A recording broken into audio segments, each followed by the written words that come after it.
Welcome to the Leadership Navigator Coach podcast. Is it ethical to use AI for finding what people actually need? How is it possible to understand the system we operate by relying on others as leaders? What is the most important skill we need, and how real life examples can help us start becoming part of co creation by tomorrow? If you're curious, as I am, to understand the answers to all those questions, let's welcome Jeroen Boot as our next guest and learn how to grow as leaders.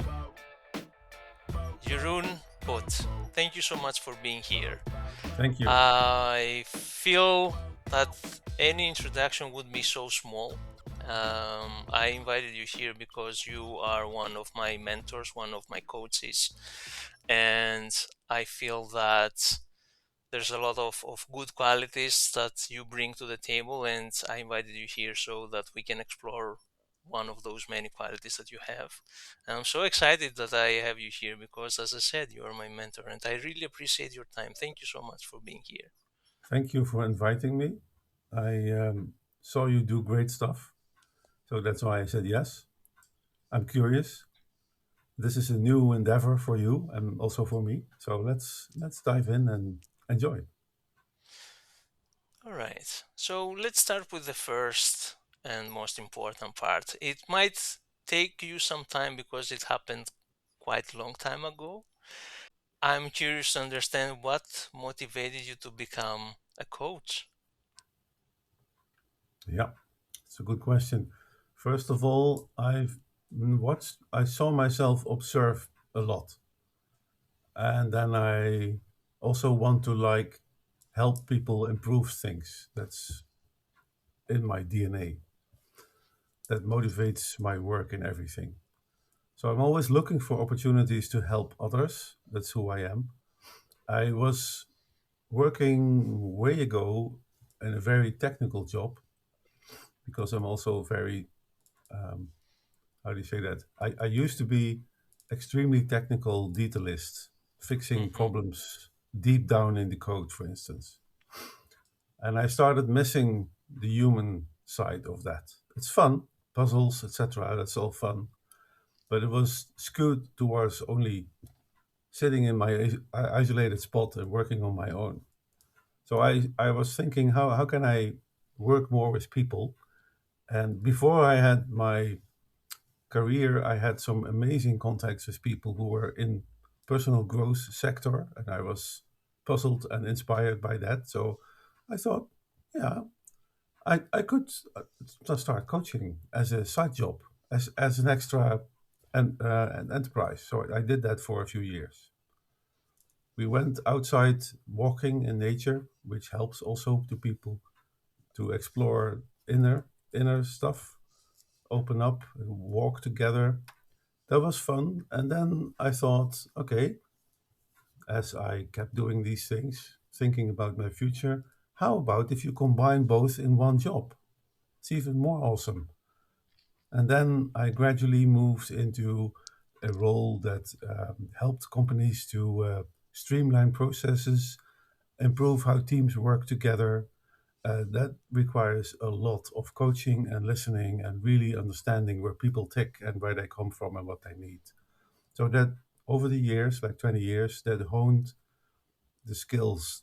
Uh, how can I really understand people and help? That's Well, the basic. that's awesome. I'm a little bit curious about you mentioned I start um, helping organizations in processes and improving processes. How does that correlates? And many of the listeners out there they already know the answer, but I would like for you to mention it. How does improving processes resonates with people coaching? Yeah. Well, there's multiple ways you can do this, but the way I found it most helpful, so that's also me, is that you start listening to people say, why is this a problem to you, or what's broken, or what can you not do because of this? The way you phrase the questions can be more technical, like what's the cause of the delay, or why did we have this mess up? But that's fine. The underlying intention that people should feel is, I really want to understand where you're stuck, and then we'll try to unstuck that. That's my intention. So I'm here to listen. So many people started always, if you do this, I was a quality manager, and then, when a team messes up, quality is flown in and wants to fix it and wants to understand what happened, and people feel threatened.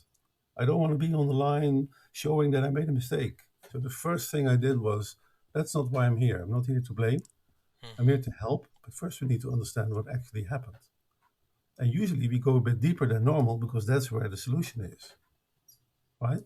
And now, Mm-hmm. when you start doing that effectively, you see people open up and relax and feel helped already.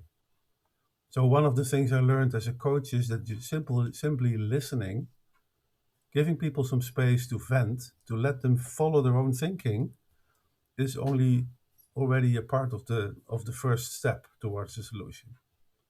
It gives people space. Yeah. I think that listening is foundation, and I feel that it's a little bit misunderstood in the corporate world, because everything is urgency, and we are trying to make a question and we don't listen. Like, even I've seen people in organizations that they're asking how are you doing, and they leave. They don't stay there, they don't care about how you're doing. It's just like a habit. It's just Yeah, um, out of reflexes. yeah, um, yeah. and kinda you answer my second question, which is like, what kind of skills do you need in order um, to become a good coach? And you I can answered add it with one to listening. that Yeah. because you are triggering me, and that's, I think I like that, because I Hmm. realized back then when I was younger, I probably would not be able to do this as well as I could do it now. And I thought, what is the difference? And I see in many younger technical people, not everybody, of course, but it's a pattern, it shows. So it's also Hmm. good to reflect if people wonder, how can I be a better listener, for instance? For me, the point of focus in a conversation shifted from we need a solution to how are you surviving in this world? Can I help you? Hmm. With the background, the system causes people to respond in a certain way, so we should change the system where it hurts. Yeah. People are okay. And if you are pressed to find a quick solution, I find in my mental filters, in my way of looking at the world, that it's harder to see the good in people and help them. It's easier and faster to say, we need to go there, you need to do this, why aren't you not doing it? Yeah. And when I look at many managers, I see that pattern. They're focused, Hmm. I think, of course, I'm interpreting, they're focused on we need a quick solution. These people don't know this. I have to save them. Let's all go left now. Oh, they're not listening. I have to shout harder. So Hmm. I'm assuming they're focused on the solution and not really on letting their people spread their wings in a system that blocks them and then see where the system blocks them. That's the Hmm. difference for me. That's interesting, because I feel that you're stepping into the next kind of question, is how, after listening, how can we create an environment for the leaders to understand this mindset shift that you mentioned, Mm. and what is the benefit of making that shift? Yeah, that's a very important but also difficult problem because leaders usually have leaders themselves, Hmm. and it is mostly you need space. So if someone gives you the space, it's easier. But let's not wait for others to help you. Let's trigger to make more space, right? So that would be the start of the thinking about this. How can we, if you want to be a leader or want to be spreading your wings yourself, Hmm. how can you trigger that? What I tell people is that you just reverse the whole thinking. So if you have a problem with someone, maybe Mm-hmm. your boss, it's not the person. Do the same thing. It's the system. You might not know why they do the way they do, or you might even hate it. Let's just be explicit. In sometimes this happens, right? Mm-hmm. But just realize it's a system that makes them do this. Whether they have been working for 20 years in the same atmosphere and they just grow blind for other options, you don't know. Mm-hmm. What you see is not what you want to see, but it's not them. There is a system that forces them to do it. It's not always true, but it's a good assumption to start with because it opens your own thinking to, I want to know you. I want to show who I am and I want to collaborate. So, to keep it simple, what I always say is you first try to understand the other. And that does not always mean you have to only ask, but you can say, I have a problem. Do you agree with my problem? With the intention, I want to let him talk and see what he's concerned about. Instead of fight and win, I want to go only my way. That's what I often see. Yeah? Out Mm-hmm. of pressure, people go into defensive mode, and that creates defensive responses. There you go. So that doesn't help. So assume the person might want to help if you only find the handle on what they need. Yeah. So I started looking for the hidden agenda of the other person in Mm-hmm. an honest way. So not tricking them into it, but just showing I'm really here to help you. So if I would be a consultant hired in a company, I know that yes, Mm-hmm. there is an apparent problem, but there are also hidden agendas why people want to spend money on this for their own career, for their own benefits. Mm-hmm. And it really, really helps to understand more of that. So one question I would ask is if I would fix this, what would you do with it? Or why is this really important to you? Why does it matter to you? Yes, I Mm-hmm. know about the company, but to you, where are you in Mm-hmm. this picture? And would it really help you? Or is it just for how do you say that? For the appearances. And you Oh, might be surprised. Sometimes people, if they trust you, sometimes people will share something about what they really that's need. a quite interesting one because you mentioned leaders have leaders of themselves. Yeah, So to that question, if you come to me, which it has happened to me as well, because the leadership team say so. So exactly. how do we proceed on that? Are you Yeah, layering to the yeah, next layer so that you understand, or how do you yeah, proceed? yeah. And then, so the difficult part is, of course, that not every leader above you will be instantly open to share because it's not the natural stance in most companies. The natural stance, what I mostly see, is that they need you to do something and they will find ways to do it. They're already wired like, how can I make this person go this way? But if you go deeper, that is a skill that people can learn, can hone. Just keep trying until you feel you're reaching the heart of someone else. Hmm. You see them open up. So, for instance, I had a recent boss who was triggering me by asking what I call keyhole instructions. So you need to do this for me tomorrow. Okay. No idea why or what should it be in it, like make a report or send me a graph. Of course, I can do that. That's also usually my first response. Of course, I can do that. So don't say no. Hmm. Open the discussion. Say I'm willing to help, but I don't understand. What do you need it for, or what is the real problem, or if we wouldn't do it, what would happen? And then go to the person. Okay, how would you use this? How does this benefit you? Yes, we can talk about the team over there which has a problem, but how do you come into the picture? Why do you ask me? Hmm. How would it help you personally? And then sometimes you hear, well, I'm struggling with this person, and this report will trigger him. Ah, now I know a little bit more about his context.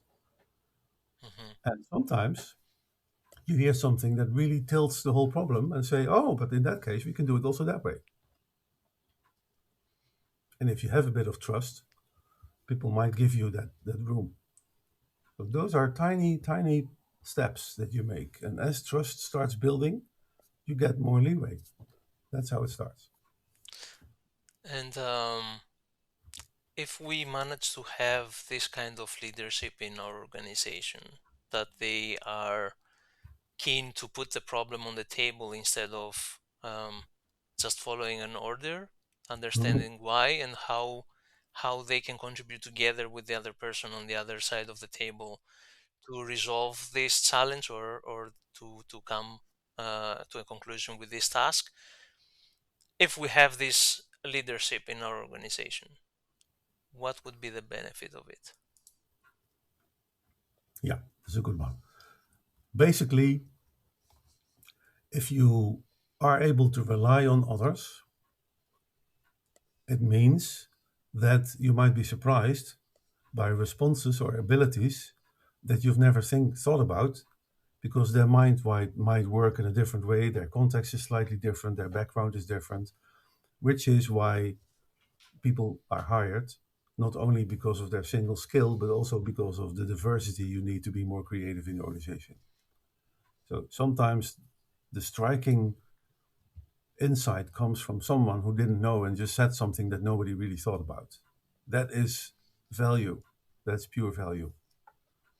Things are not linear. Sometimes jumps are made because of something really out of the blue.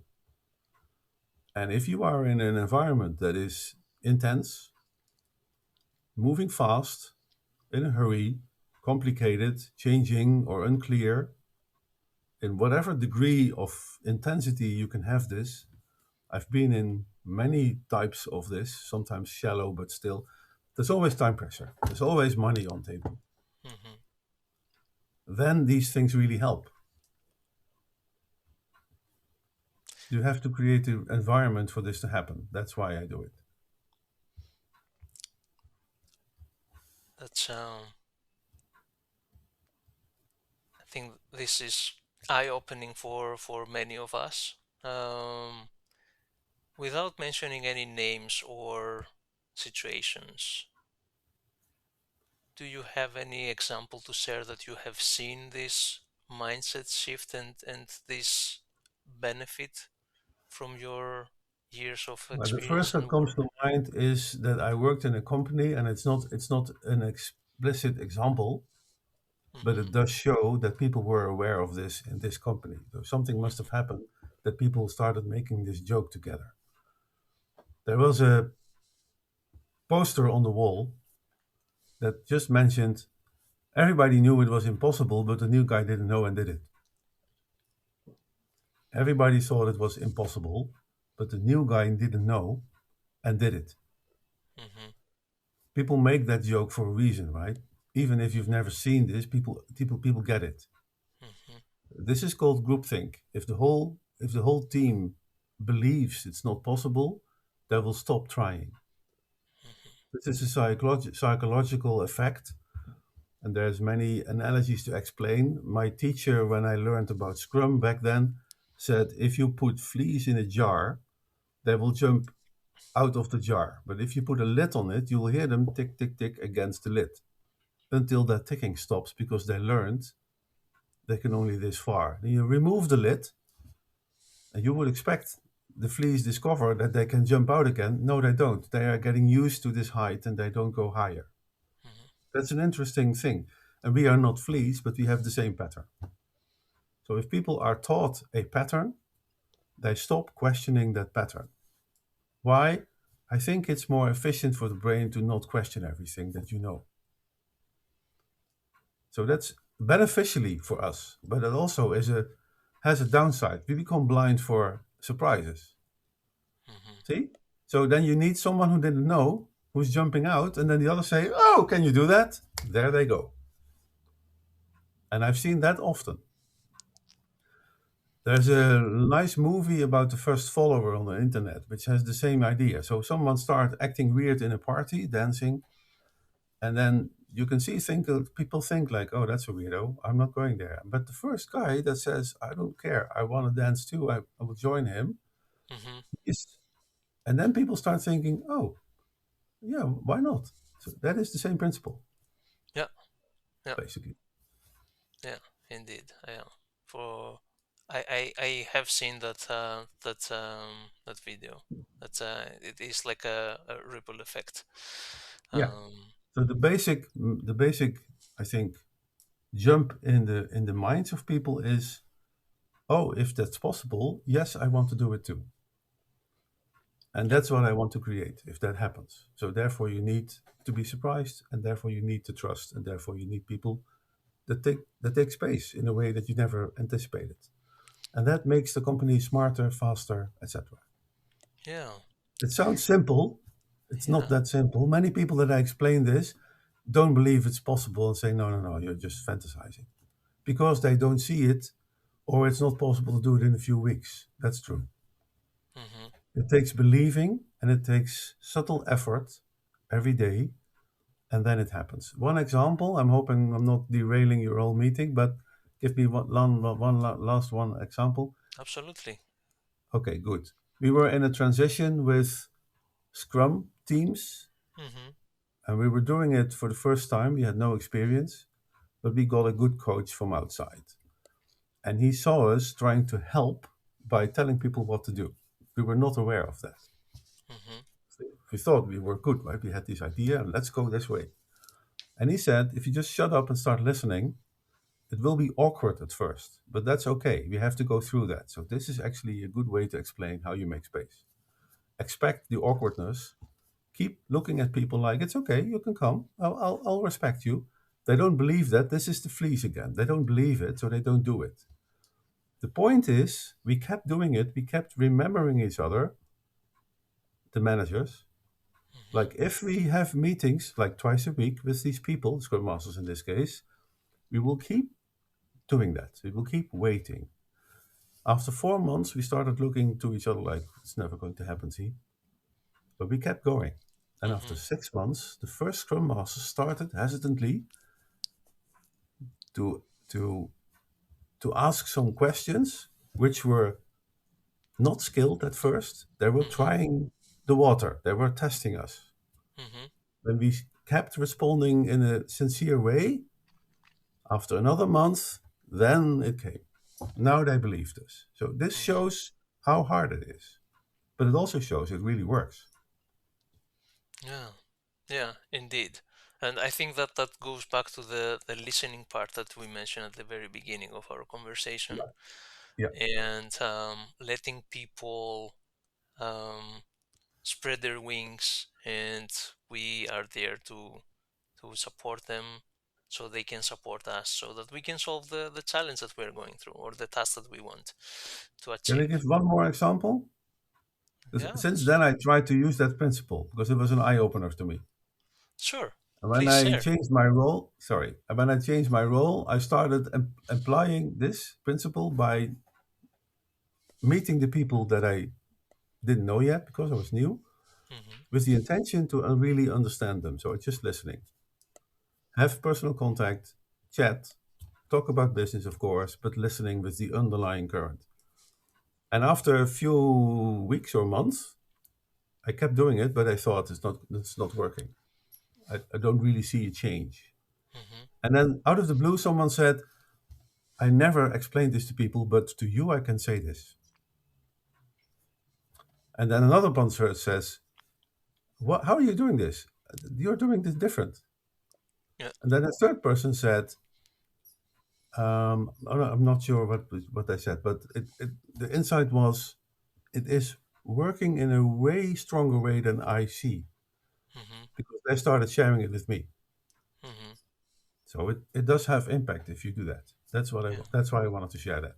Thank you for sharing. And now that you're mentioning, I am always trying to listen to new teams where I am located when I'm going to a new team.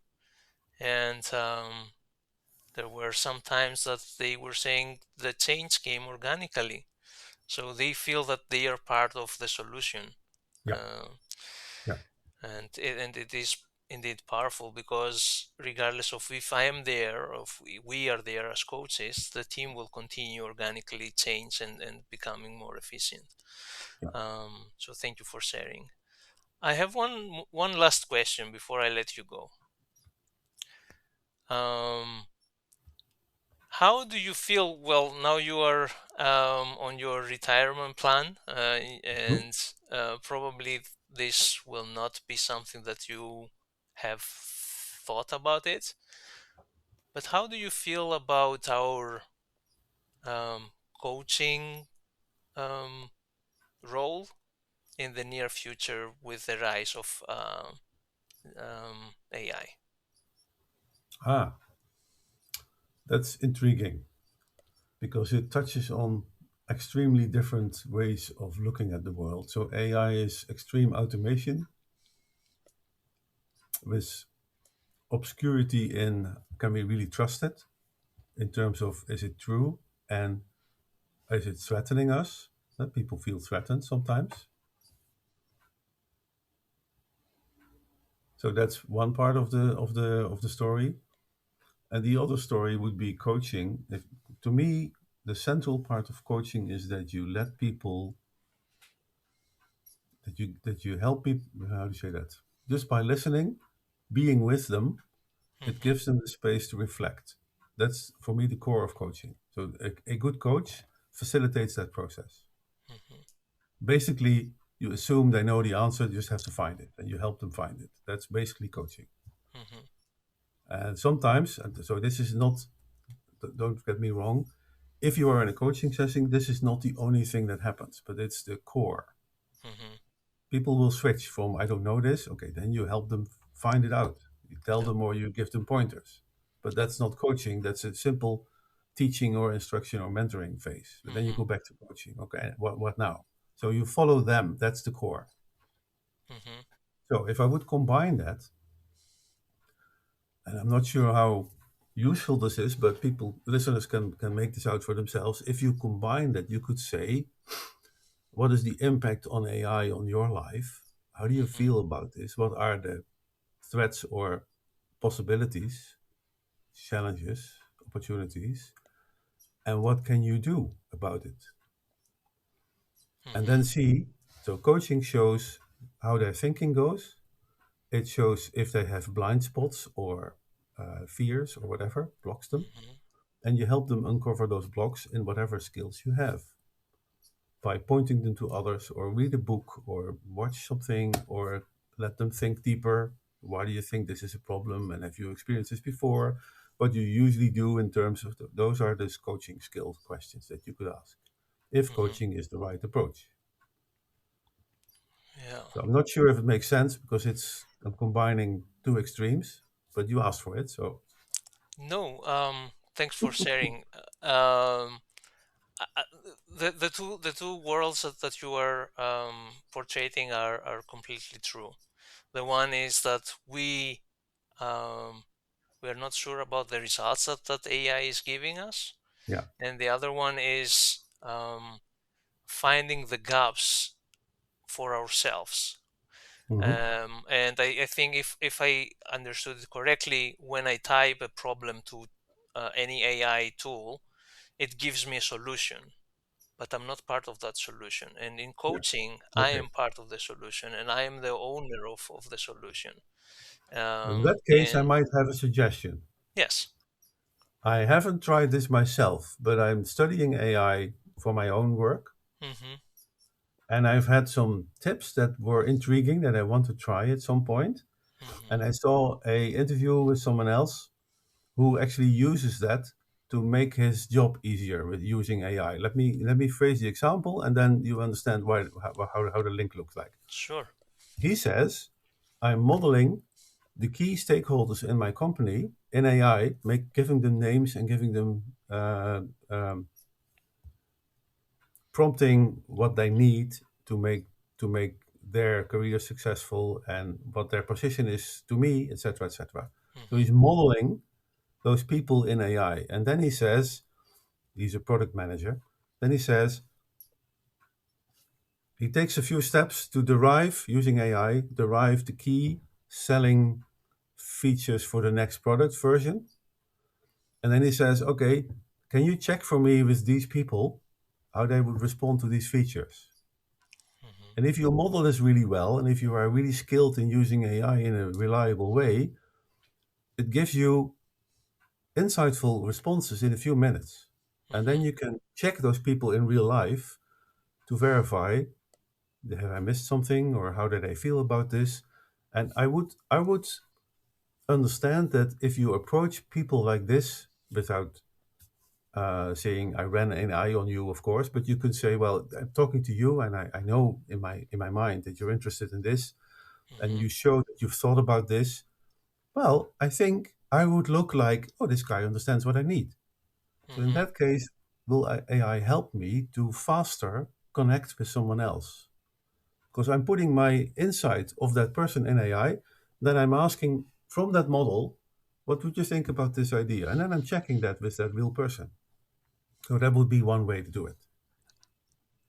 I'm I'm trying to um, unpack a little bit. Isn't it that what algorithms on all the social or all the um, internet stuff that we're doing works like? I'm clicking on a specific ad, and then the algorithm picks up. Oh, Apple likes this one. Next time, I will suggest something similar. And the thing is, like, if I know in advance what Jeroen wants and Hmm. approach, hey, Jeroen, I know that you need this one, Hmm. and I want you to pay me this amount of money for this. Hmm. Would that be ethical if I use um, your behavior against you so that I gain Ah, power or money? I think it's a good question. It's good to think about that. But if you would erase AI from the whole equation, no AI, just a few years back when we didn't have this. Mm-hmm. If you know your stakeholders, you'll do the same thing. You assume that you have an idea of what they want, right? Mm-hmm. And then you voice that to them. This is how I understand. And then you check, is this still okay? I Mm-hmm. think that's very normal, very good. Um, Okay. maybe let's go back to the beginning of this conversation. Mm-hmm. If I am pushing towards a certain outcome, Mm-hmm. this might be manipulative. Mm-hmm. Could be, depending on how you use it. There is a slight risk there, I think. But if you are looking for collaboration, I want me to be successful, but also you, and I trust you. So how can we collaborate? You're looking for, am I missing something? Is this still you? Have you changed by now? This is what I know about you, so I am assuming this would be valuable. Is that correct? I'm asking input from the guy, right? Mm-hmm. That's sincere. There's nothing wrong with that. So there's maybe the border between manipulation, I want to get what I want, and I pull your strings, Mm-hmm. or might this be an interesting idea for you? If not, tell me. Okay. That's a nice and positive way to wrap it up. Um, Thank you so much for your time. I could stay here forever talking to you, and you know that. I love the the way that you are your point of view, your perception on multiple things, and I want to thank you for your time. Thank you for being Thanks here. for having me here. It's an honor. Yeah. Well, um, till the next time. Till the Uh, next time.